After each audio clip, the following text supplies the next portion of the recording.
The people's favorite gospel station. Nothing like a smooth transition into the midday. Be sure to tune to The Shift Monday to Friday at 12:30 p.m. with Joinae Gibson on Glory 93.9 FM. The freshest wave of glory to hit the Bahamas.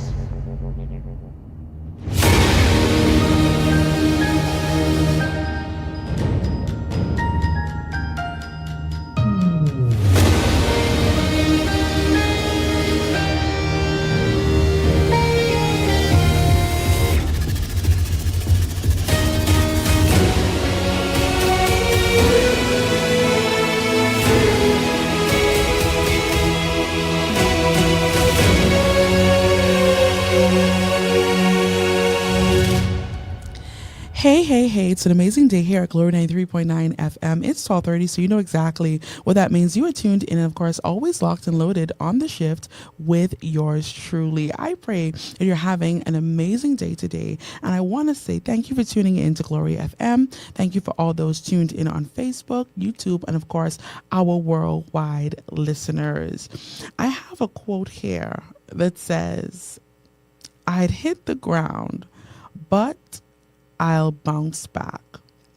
By definition, to bounce back means to quickly recover, to quickly gain strength or regain strength rather, or return to a previous successful state after experiencing a setback.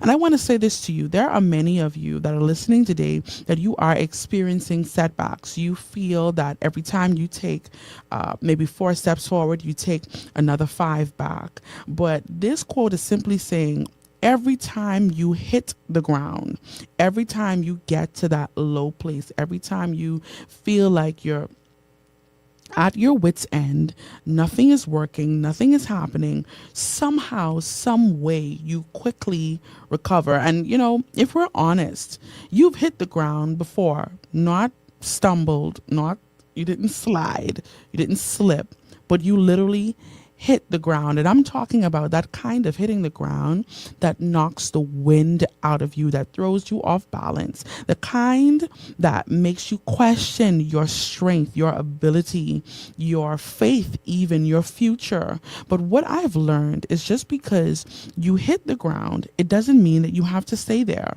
It doesn't mean that that's your final place. Some of us have taken blows in our relationships, in our friendships, in ministry, in business, in private battles that no one knows about. And as a matter of fact, we're not even ready to testify about.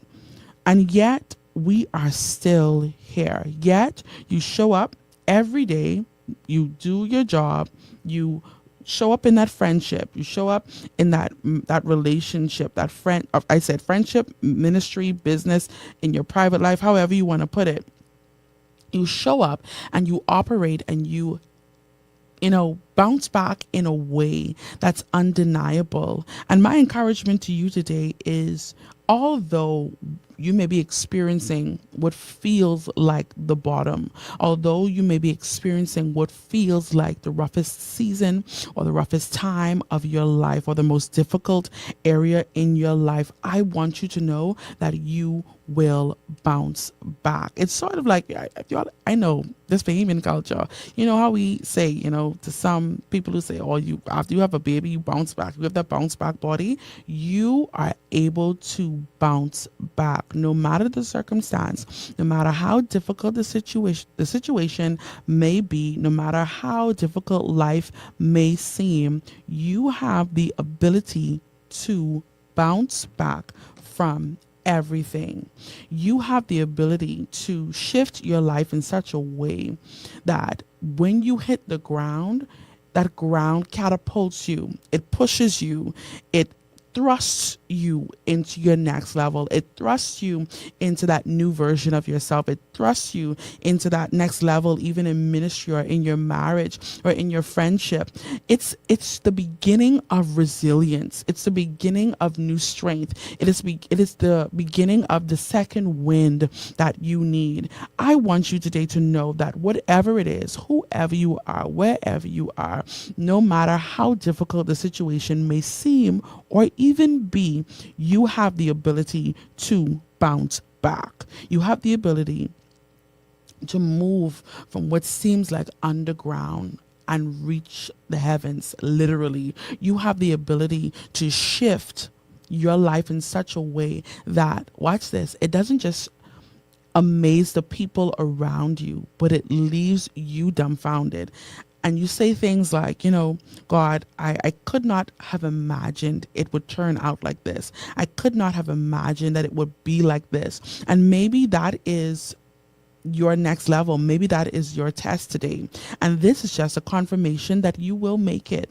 You will survive. And a lot of times, people see you operating or thriving or functioning or being anointed or being gifted or whatever it is. And they don't know the level of difficulty it takes just to show up as you, just to get aside from your own feelings, your own personal self-limiting beliefs.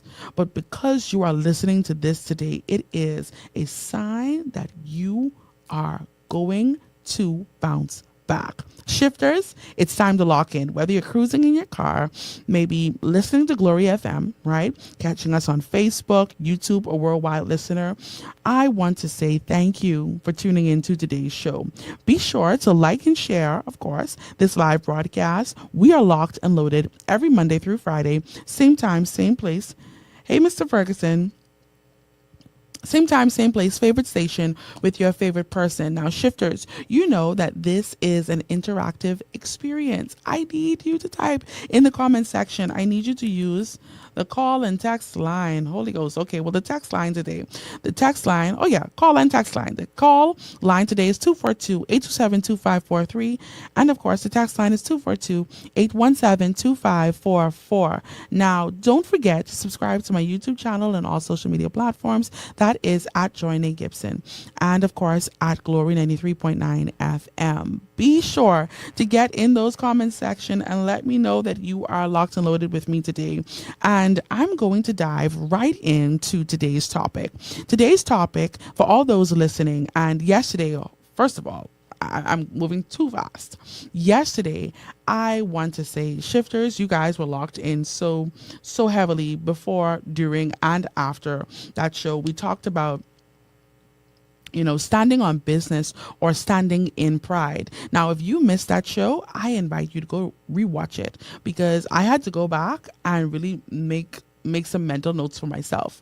Are we standing on business, or are we really just standing in pride? And ironically enough, I went to church, and the subject was pride. Well, a part of the subject was pride. So it just really lets the urgency of change required by God for us to move to this next place. Right? Now, today, I want to start by saying thank you to all the shifters. You tune in every Monday through Friday. You are here with me day in, day out. And sometimes when you guys have to work, you message Joinae, listen, I have to go to work, but I'm going to rewatch. Or you say, hey, I'm on, but I can't type because I'm listening. I just need you just to keep talking because all of this is so good. Listen, I appreciate your listening ear every day. You're on this journey with me, and I promise you, I can't take it lightly. I do not take the shifters for granted, and I want you to know every day that I love and appreciate your unwavering, undying support. All right, now let's go straight into today's topic. Today's topic is growing from your pain. Growing from your pain. I can say undoubtedly, the problem with most of us is that we don't respond well to pain. Every time we hurt, we quit. Every time you hurt, you have to retreat, or you have to take some time and go and figure out yourself. You have to take a trip. You have to do something. Anytime life becomes difficult or something painful happens in life, we automatically go to retreating or quitting. As a matter of fact, we use spiritual language to cover it up, and we say things like, if your left hand offend you, cut it off. But the real issue, or a part of the issue, may be that we don't respond well to pain. We go for that Advil, we go for that Motrin, be it natural or spiritual, and we look for ways to cause that pain to lessen, cause that issue to still really be there, but not really feel the pain from it. I watched a TikTok video, and it was a pastor, and he was talking about, he said, sometimes you have to be betrayed. You have to get less from people who you gave more to. Your heart has to be broken by somebody that you lifted up off of the ground. Tough, right? You have to be abandoned by someone you saved from maybe a difficult or a burning building, if you would. You have to go through hell before you can get heaven. And I thought about this for a while, and I thought about how pain is universal. It is no respecter of persons. It does not look for gender. It does not look for color. It does not look for race, right? No one escapes it. Not in family, not in friendships, not in marriage, not in ministry, not in leadership. And the real question really isn't, will I experience pain? But rather, the real question is, what will I become because of it? Pain will either make you bitter or make you better, but it will not leave you the same. So the kind of change that you have went through or going through or will go through, based on the level of pain, it can either make you better or bitter. Now, I can speak from both sides of this because I have had pain that has made me better, and then I have had pain that has made me bitter. And whether we like to address it or not, many of us find ourselves in this same place, dealing with pain in your family, dealing with pain in your friendships, dealing with pain in your marriage, dealing with pain in ministry, in leadership. And you thought that you would never find yourself at this point.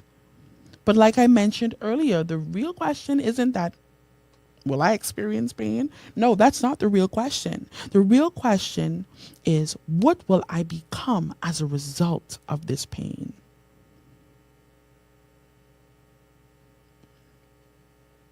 Some people become softer. Some people become wiser. Some people become more guarded.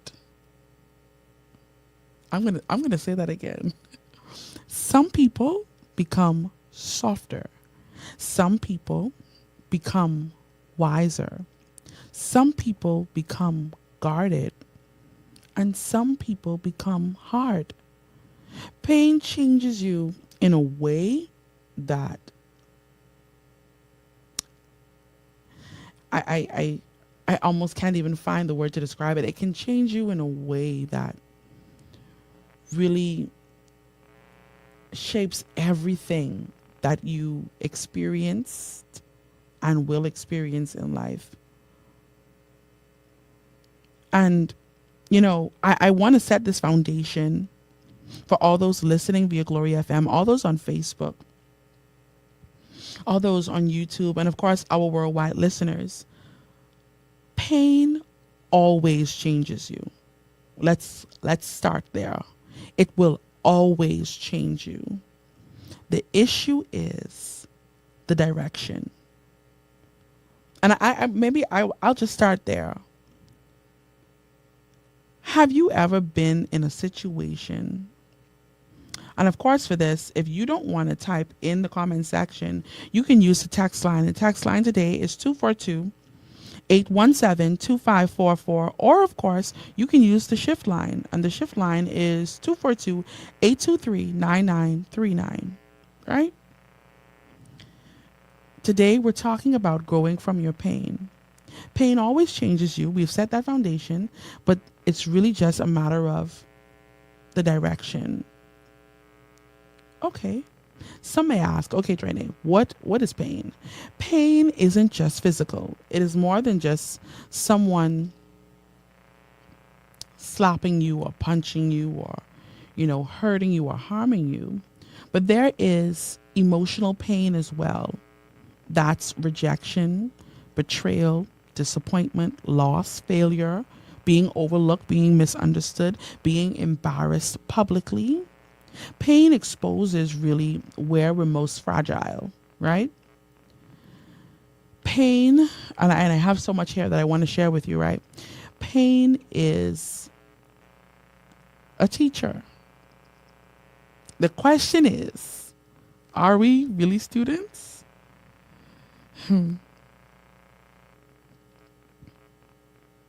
Pain usually hardens people, right? And I'm going to give a few scenarios here. So you have the person that pain would make them softer. It would make them more empathetic. They show more empathy. They understand person's feelings, or, they can relate. Pain can cause that, right? And then on the flip side, pain can make some people really hard and callous and cold. Some people don't grow from pain. They grow and become more guarded. So that's why that last relationship, that infidelity, that betrayal, that lie, that failure, that rejection started to weigh on your heart, and it becomes a lot more difficult to reach you, or a lot more difficult for you to open up, because pain caused your heart to become more guarded. I'm reminded, and I'm always, really fascinated with this story with Jesus, him knowing his betrayer. And I think about how many people in life we know, if we're honest, we know have ill intent. They don't want to see you make it. As far as they're concerned, they will tell you to your face, you are nothing. You will never be nothing. Don't ask me nothing. Right? And I think about how, as humans, we label those people. Oh, I don't mess with her. Oh, I don't mess with him. Oh, I don't go there. I don't do this and I don't do that. And then we look at the life of Jesus, and he has his betrayer at the Last Supper. Now, it could just be me, but Judas was getting hungry. Judas was gonna have, listen, no bread, no grape juice for you, Judas. No bread, no blood. Because why? And we look at, I really observe it, and I'm making light of it, but it's really serious, right? I look at the life of Jesus, and he knew his betrayal. He knew. Darius say hungry. No, Judas was been hungry. Both white. Both all the bridal was been Ron. Judas moat, because I'm not feeding you. You will starve. But see, when I look at the life of Jesus, and him understanding, and really, he knew that pain was coming. He knew that pain was coming. He was actually preparing for pain. And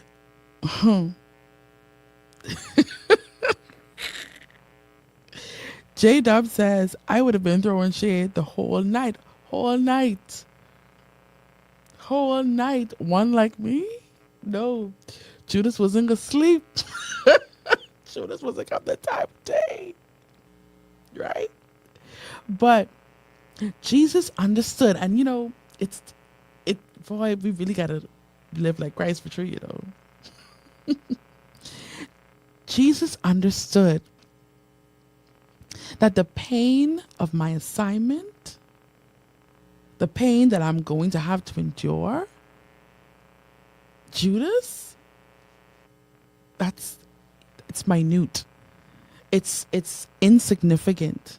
Hey, Joinae, it's insignificant based on what I'm about to deal with. And when you start to look at your pain or your betrayer or that failure or loss or that embarrassment, that public embarrassment or being, misunderstood or, rejected, when you start to look at these things as minute in comparison to the purpose and in comparison to the call, then you can feed your betrayer.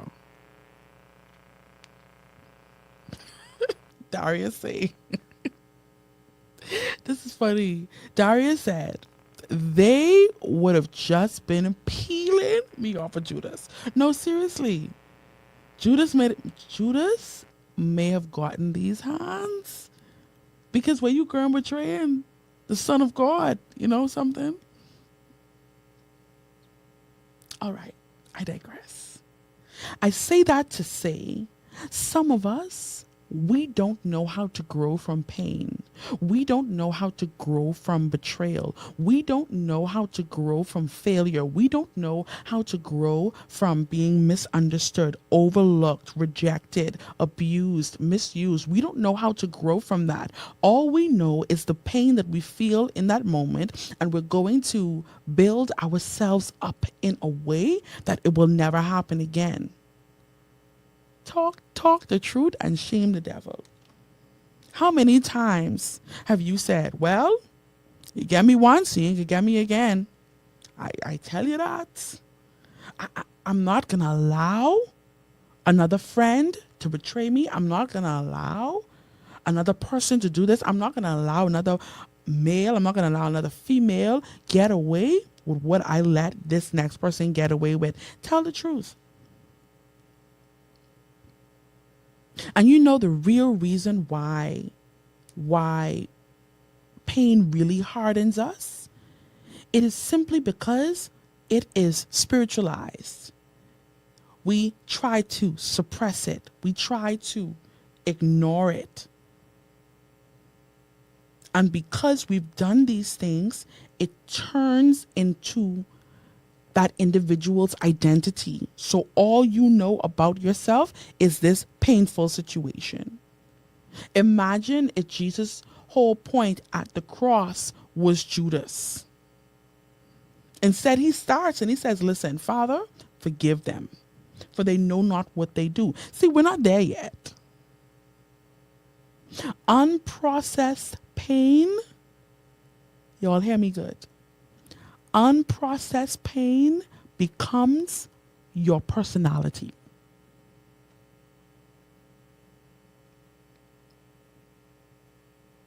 It becomes your personality. It becomes, hey Crystal, it becomes a part of who you are. And you feel like because you've spiritualized it, you feel like because you've suppressed it, you feel like because you've ignored it, it's gone. You feel like because you're still smiling, you feel like because you're still trying to remain cordial, that it's gone.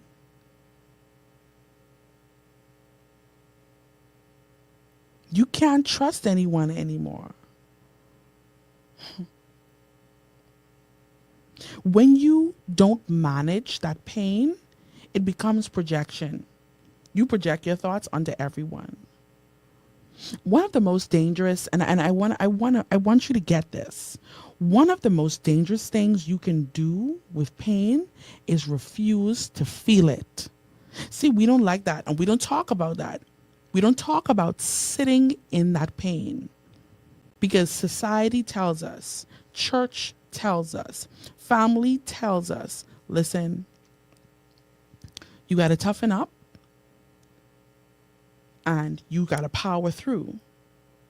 So you laugh it off, you stay busy, you distract yourself, you say things like, I'm fine, you try to suppress it, but What you refuse to feel will eventually be what you express.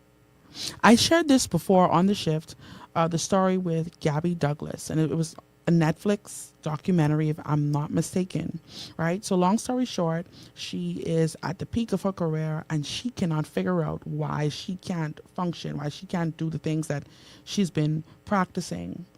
And she had to pull out of the Olympics, and, everyone, was really upset with her about it because we banking on you. We need you to bring this medal. We need you to win. We're excited for you. Why can't you function?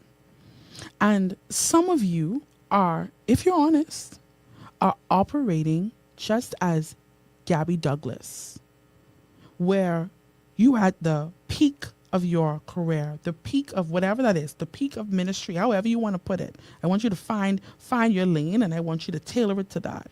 You're at the peak of whatever that big, great thing is that's happening in your life. You're newly married, you're newly divorced, you're just started dating, you're just engaged, right? But you're not really sitting in the moment.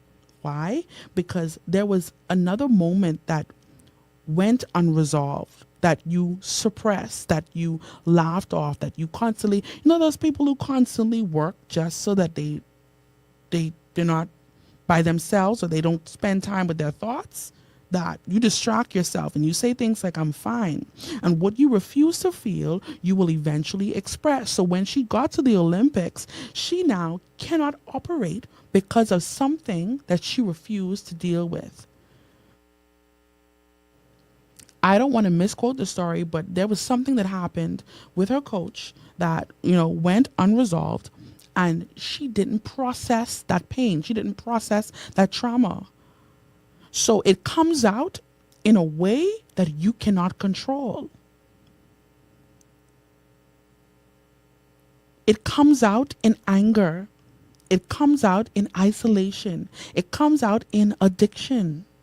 It comes out in emotional numbness. Suppressed pain does not die. It does not go away. It waits. It waits for the right moment. It waits for the right person to have you ever, okay, let's say something happened, right? Somebody make you mad, right? Somebody make you mad and you let it go, or you think you let it go. Hey, Nashonda, you think you let it go, and you can go all about life and you feel like this thing is never coming up again, or you're not lashing out and you're not freaking out and you're not doing all these extra stuff. And it takes the right person on the wrong day to say the wrong thing, and you just let it rip.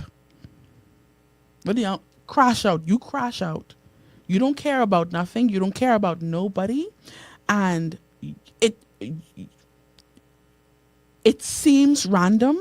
It seems, and it's usually, and I'm going to help you, it's usually a situation that doesn't even require that kind of response. But where you have suppressed that feeling, suppressed that anger, suppressed that pain, suppressed that hurt so long and so much, it waits. It waits for you to be at the peak of whatever it is. Big job interview. And you how some interviews, like you in a boardroom and it's a few persons just there to observe you, or however, you wait till everybody is in the room and you say, you know something? Let it rip. See, when you don't deal with that process pain, and I don't want you to think that I'm saying this from a judgmental standpoint, or I'm trying to bash you, but I'm really trying to bring awareness to how dangerous suppressing that pain, suppressing that hurt is for you and is for your destiny. And I go back constantly to the story of Jesus, where the moment he hits the cross, he talks about forgiveness. He talks about letting go all of what was done and with what will be done to him.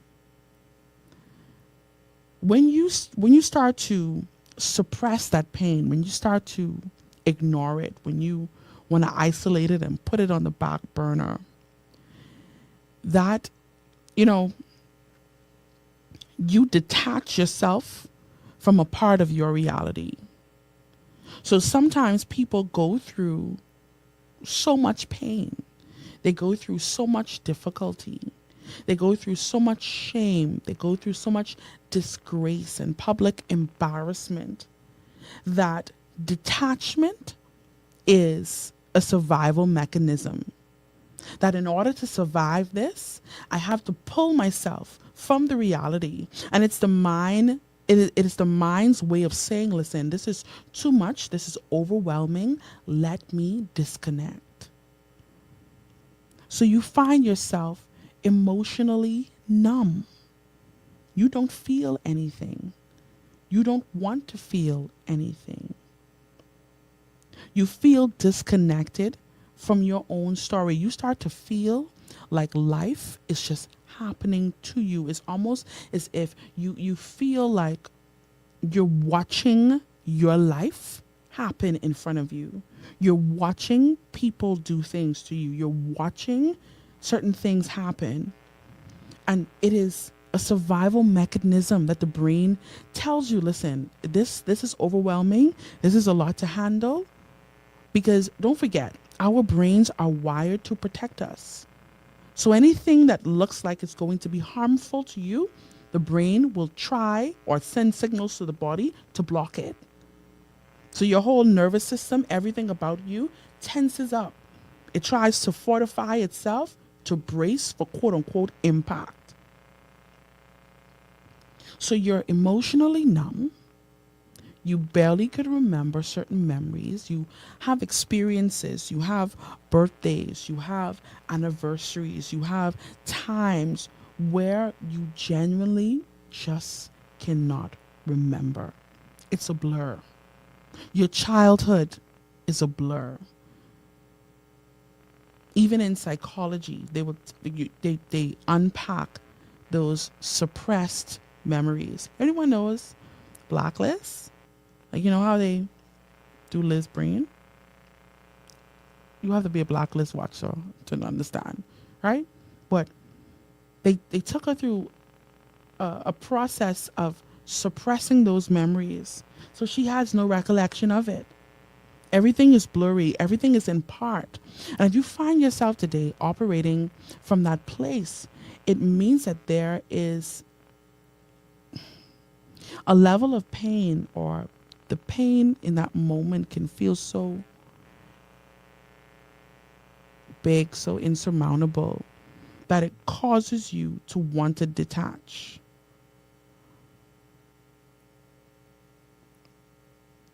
I want to say this to you.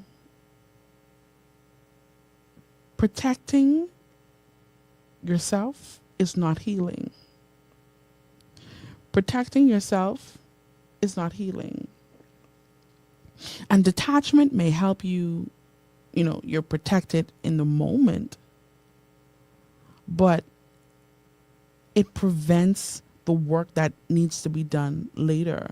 You cannot heal, and I know I'm not alone when I say this, you cannot heal what you don't address. You cannot heal what you refuse to honestly acknowledge. And sometimes that looks like sitting, talking with someone professional. Sometimes that looks like, and based on the level of pain, based on the amount of pain, based on, how you process and how you view things, you may need professional help, and that's okay. But what I don't want you to do is continue on living life through this blurred, everything is almost like a trance. You cannot heal what you refuse to honestly acknowledge. And it takes a great level of maturity to say, something, I'm hurt. This hurt me, and this changed my whole perspective on relationships. This changed my whole perspective on church, this change my whole perspective of family, this change, it changed my whole perspective of friendship. Be honest. And that is what leads me to my next point. Pain does not necessarily have to harden you. It can refine you. I've talked about this before. And it is simply alchemy, alchemizing. Now, historically, alchemy was the process of turning base metals into gold, right? Now, emotionally, alchemizing means transforming something painful into something purposeful. And I'm going to say that again. Historically, alchemy was the process of turning base metals into gold. Historically, if you go and research it, that is what alchemy, that's the base of alchemy, right? Emotionally, alchemizing simply means to transform something, or it means transforming something painful into something purposeful. So when you start to alchemize that pain, alchemize that rejection, alchemize that being overlooked, alchemizing all of the painful situations that you may have gone through or maybe even will go through later on in life, it is not denial, it's transformation. It means that I am refusing to let this pain remain raw. It will not define who I am. It will not cause me to harden. It will not cause me to lash out. It will not cause me to crash out. But I am using this difficult situation. I'm using this difficult circumstance. I am using this pain to teach me something. And yes, some may say, that's over spiritualizing it. But what is it if you let it harden you? Alchemizing pain simply means refusing to let it remain raw. It must become refined. Yes, Evangelist Harris, you're absolutely right. So now that breakup, that divorce, that separation, that infidelity, that betrayal, that lie, that public embarrassment no longer becomes a crutch, but it becomes wind to propel you forward. See, we don't talk about alchemizing pain a lot because what we love to do is rehearse the pain. We have to go over in our mind. We have to tell everyone the story. Oh God. We have to tell our story because in our mind, we don't deserve this.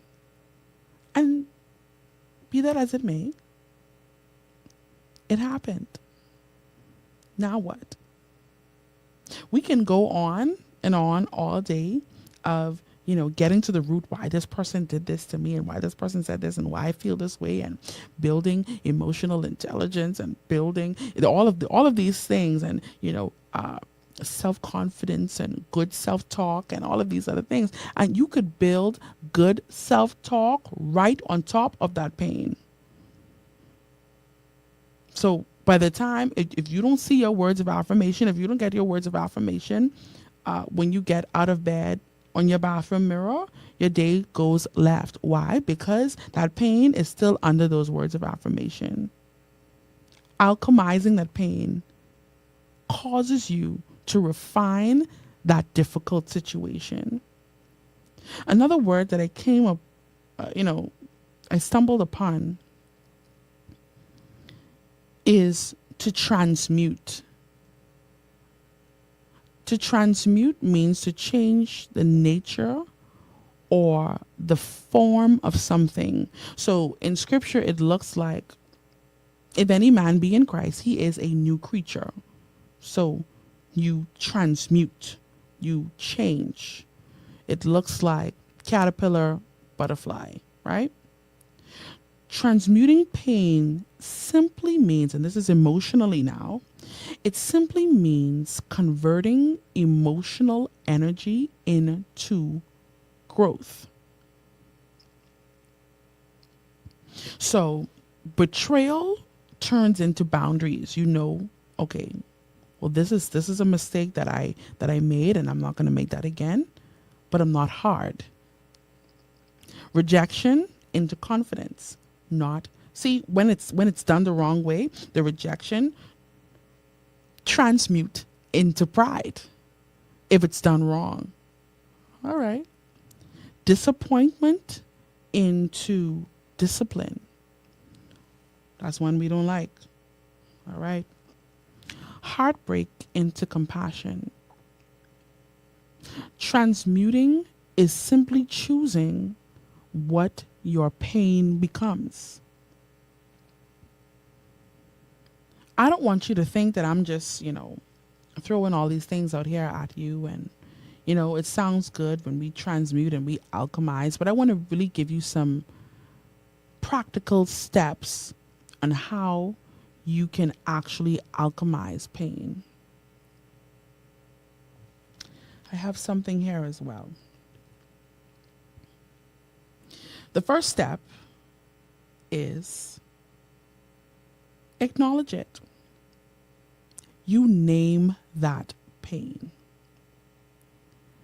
This hurt. This broke me. This disappointed me. You cannot transform. I want to get this for you, and I really hope I have it here. Oh man, I thought I did. Okay. You can transform what you don't admit. See, and yesterday we talked about that pride, right? Pride can cause you not to alchemize pain into purpose, because pride tells you they know what they did. I don't have to say that. They know how they hurt me. I don't have to say that they hurt me. They should have known what I was thinking. They should have known that would have bothered me. I don't need to say that. But you refuse to acknowledge it. And because you refuse to acknowledge it, there's no transformation.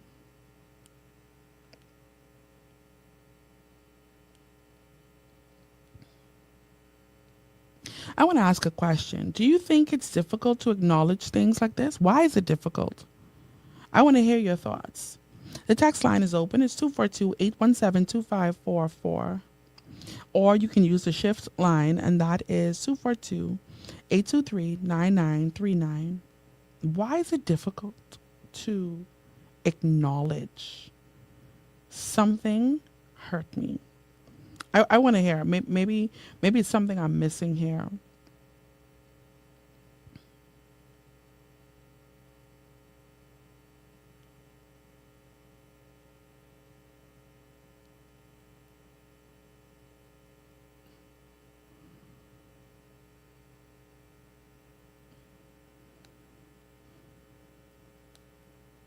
I'm waiting on you. I want to hear your thoughts. Why is it difficult to acknowledge something hurt me? I could tell you one off the bat, because first of all, I don't need you to think I'm soft. You can imagine just being around it all day. "Oh, that hurt me." People are going to look at you like, "That hurt you?" Especially if you have a time. "That hurt you?" Please tell me. Tell me. I want to hear.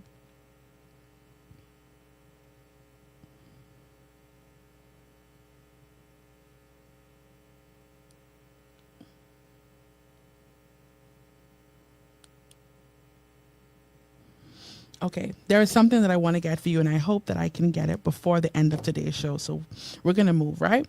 So Why is it difficult to acknowledge it? First of all, we're going to be judged. Since y'all don't want to say, we're going to be judged. No one wants to, or we feel like we're acknowledging it when we rehearse it. That's a delusion, right? But the truth of the matter is, and I can't say this enough, if you don't acknowledge it, you can transform it.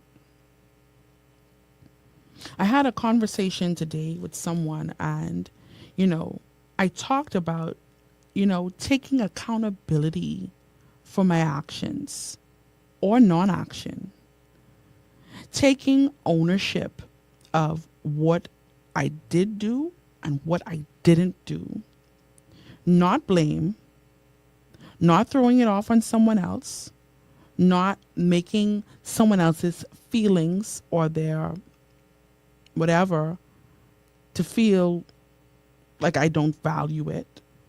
But I started to take ownership after acknowledging the painful situation. I took ownership of my role. Okay, see, we don't want to go there. We don't want to get down with the get down. Why? Because pride. Because no, you hurt me. No, you rejected me. Growth begins when you stop, and I know you can hear me good. Growth begins when you stop rehearsing the story and start examining it. Let's really dissect this story. Let's really see the role that I may have played that could cause this to happen. And this does not excuse someone treating you away or being away. But when I acknowledge it, see, and it can be something even as simple as saying, I take ownership for staying when I know it was toxic.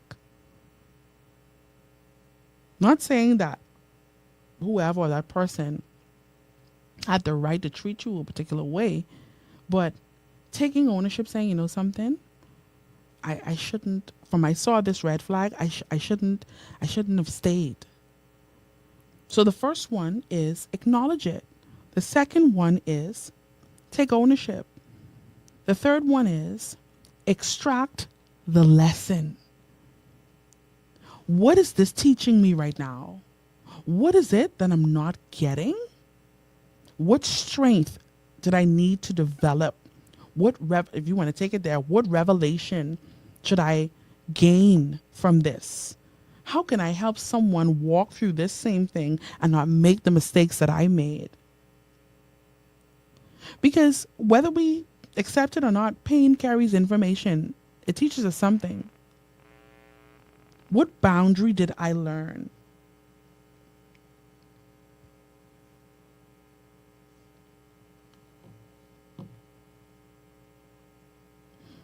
Evangelist Harris says, yes, take responsibility. See, we don't want to do that because no, why am I taking responsibility and I'm playing the victim? Why am I saying that I really was wrong? That doesn't help my victim narrative that I want to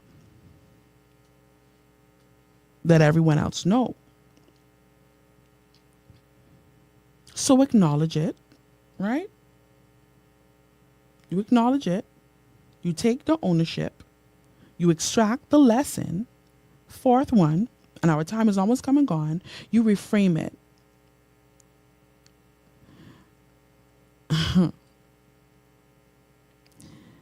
When you reframe, it doesn't mean that you are pretending that, oh, I just love pain and I just wanted this pain to work out for my good. No. It's asking, how can this refine me? And, you don't control what happens to you or what happened, but you do control what it produces. You redirect that energy, right? And instead of becoming bitter or instead of becoming angry, you build. Instead of rehearsing what they did and what they didn't do, grow. Because we can sit down and gossip with our friends and crack jokes and say how, this bothered me. And girl, could you believe he said this? And girl, could you believe he did that? And girl, could you believe she said this? And girl, and we could go, trust me, we can go on. Let us hit a nail or hair salon.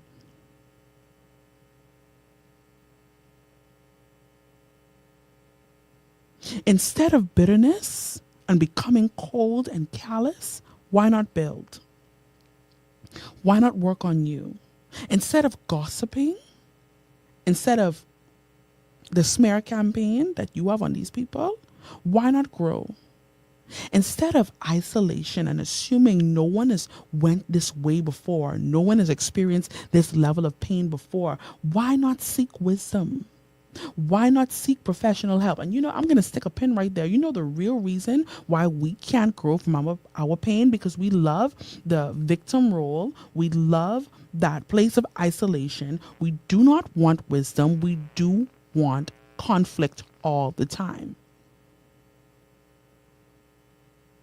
You want everyone else around you to remain the villain and you the victim in your story. Every time you tell your story, oh, woe is me. They had the wind blowing from the east, and I couldn't even understand why they would let the wind blow from the east. Instead of revenge, and I know I'm talking good. Instead of revenge, see the hand? That lick back that you won't get. Instead of revenge. See, I don't want to take it there with the shifters. I don't want to take it there. That's a lot. But you won't get your lick back.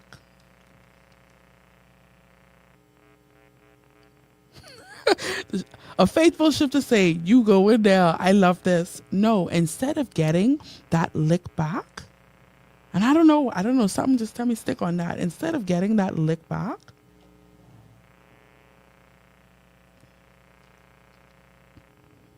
doing what they did to you and more. I want you to hear me in the spirit. Oh God. Elevate. Instead of revenge, elevate. That's transmutation. That's alchemizing pain into progress. So and we're going to wrap up today's show, and I'm going to go over those points, 5 points and a few. But even on your job, let's say you get overlooked for a promotion. When you are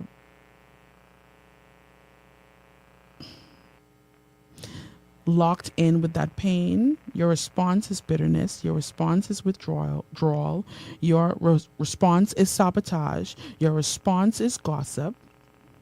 But the alchemized response is skill development. How about that? You said I couldn't? Watch me. Self-reflection. Okay, I did this wrong, I did that wrong, and maybe I'll get a promotion next time. Discipline. Being disciplined enough to know I'm not just going to start this work because I want this promotion or I want this next level, but I'm going to make this a part of my everyday life. Strategic positioning. You position yourself for success. Same pain, different outcome. That's alchemy. And even in scripture, it talks about refining through fire. And, it's a running joke, right? And we know we have the Chandler Moore concert coming up on February 27th that I'll be hosting. Me and my friends have this running joke that we don't want Chandler to sing I Want to Be Tried by Fire because we don't want to be. I don't want to be tried by fire. I don't want you to take everything away from me, Jesus. Right? But fire destroys some things, but it purifies others. And I say that to say that pain will either consume you or it's going to clarify you. And it really depends on how you process it. Alchemizing pain is not about becoming hard or acting like this thing never happened. It's about becoming whole. It's about transmuting that pain. And not only that, if you don't transmute that pain, you will transmit it. Everyone you come into contact with, you will transmit that pain. To your spouse, to your children, to your church, to your co-workers. But if you process it, you will literally break cycles and generational curses. And that is growth. Don't let what hurt you be a waste. Let it grow you. So that looks like 1, acknowledging it. 2, taking ownership. 3, reframing it. Oh no. Wait, I missed one. 1, acknowledging. 2, ownership. 3, extract the lesson. 4, reframe it. And 5, redirect the energy. Well, that's it for the shift today. And I want to say thank you for all those tuned in via Glory FM, all those on Facebook, YouTube, and of course, our worldwide listeners and our anonymous texters. That was just saying, go Joe. I love this topic today. I want to say a special thank you for staying with me this entire hour. And I want you to know it's not your only opportunity. Every Monday through Friday, same time, same place, favorite station with your favorite person. I want you to know on the 27th of February, 2026, we are locked and loaded and your girl will be hosting for the first time, the Chandler Moore concert right at the Beach Soccer Stadium. I want you, please, please, please get your tickets. Get your tickets. I need you. I need all the shifters in place. Okay. So please don't let me down. I'm going to be looking for you. I'm going to give you a special shout out and I want you to be in that experience with me, just as you and I are on this journey every day, Monday through Friday. And with that being said, until next time, keep it locked and always loaded. Do enjoy the rest of your day. This is Better by Jessica Reedy.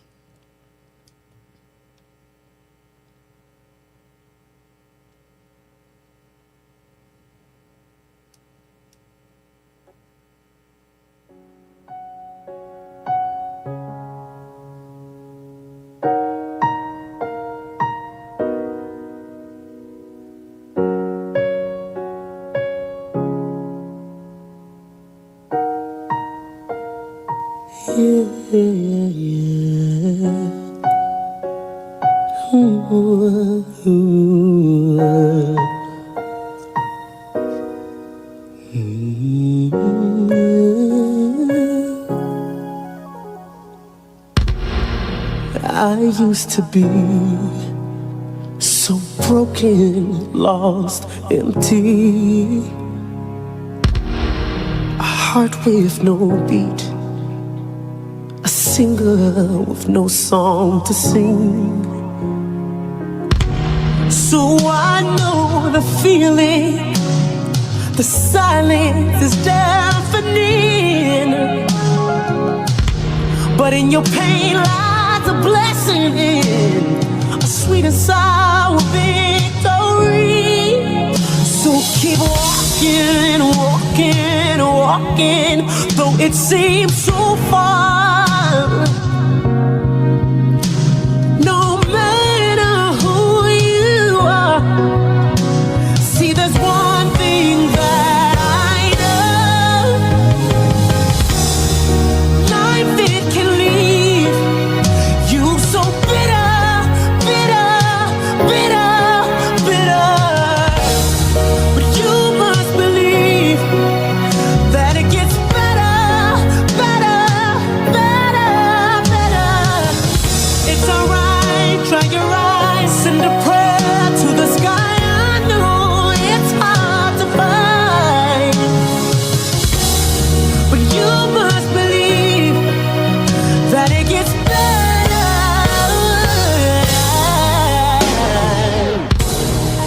Listen. listen to me. I know you're scared, your heart's bleeding. But what are you gonna do now? I think it's time you break free and keep walking, walking, walking, though it seems so far. No, it doesn't really matter who you are. See, there's one thing that I know. Life, it can leave you so bitter, bitter, bitter, bitter. But you must believe that it gets better, better, better, better. It's alright, dry your eyes, send a prayer to the sky. I know it's hard to find, but you must believe that it gets better, better. Oh yeah, almost out of here. See, I was almost done. I wanted to die from how I was done.